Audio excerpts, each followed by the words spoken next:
Hello everyone. This video is very important who are all not going for gym. So I will discuss what are the benefit of the gym. And হ্যাঁ আমি তাদেরকেই বলছি যারা gym করেন না, যারা exercise করেন না, আপনি 4 বেলা চিনি খান।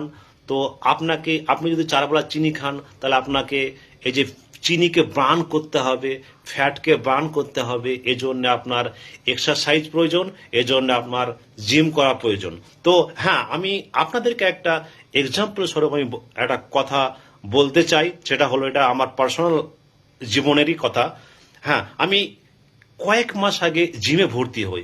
সে জিমে ভর্তি হওয়ার পরে আমি ডেলি জিম করি, এক্সারসাইজ করি। তো কন্টিনিউয়াসলি হতেই আমি করতে থাকি।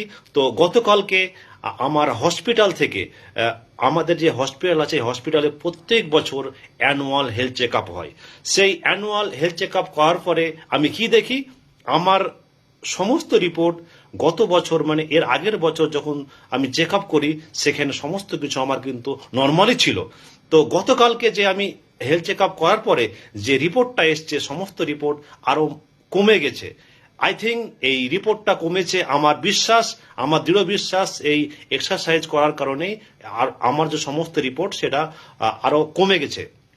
আমি যেমন এটা বলতে পারি, যেমন আমার রিপোর্টের কিছু আমি ভ্যালু আপনাদেরকে বলছি। আমার রিপোর্টের মানে আমার রিপোর্টের স্ট্যাটাসটা আপনাদেরকে বলতে চাই, আমার রিপোর্টের ভ্যালু কতটা এসছে সেটা আপনি বলতে চাই। যেমন আমার আরবিসি বা যেটা কথা বলা হয় আবার আরবিসি, ডাব্লিউবিসি, যেমন আমার ডাব্লিউবিসি এসছে কত 18.67 অ্যান্ড আমার প্লেটলেট এসছে 240, দেন আমার হিমোগ্লোবিন এইচবি এসছে 15.5 and this is all are normal.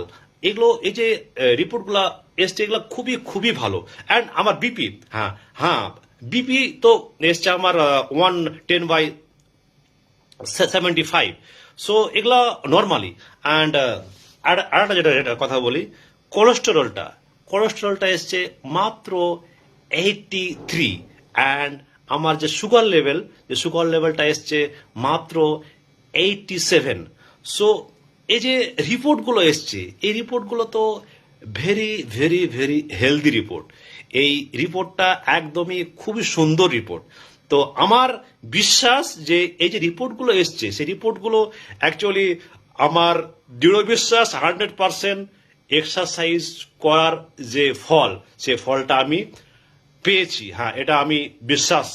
তো আমি সবাইকে রিকোয়েস্ট করছি আপনারা এক্সারসাইজ করুন, আপনারা হার্ড ওয়ার্ক করুন, আপনি রান করুন, আপনি জিমে ভর্তি হন, দিয়ে আপনার কি হয় ফ্যাটকে আপনি বার্ন করুন।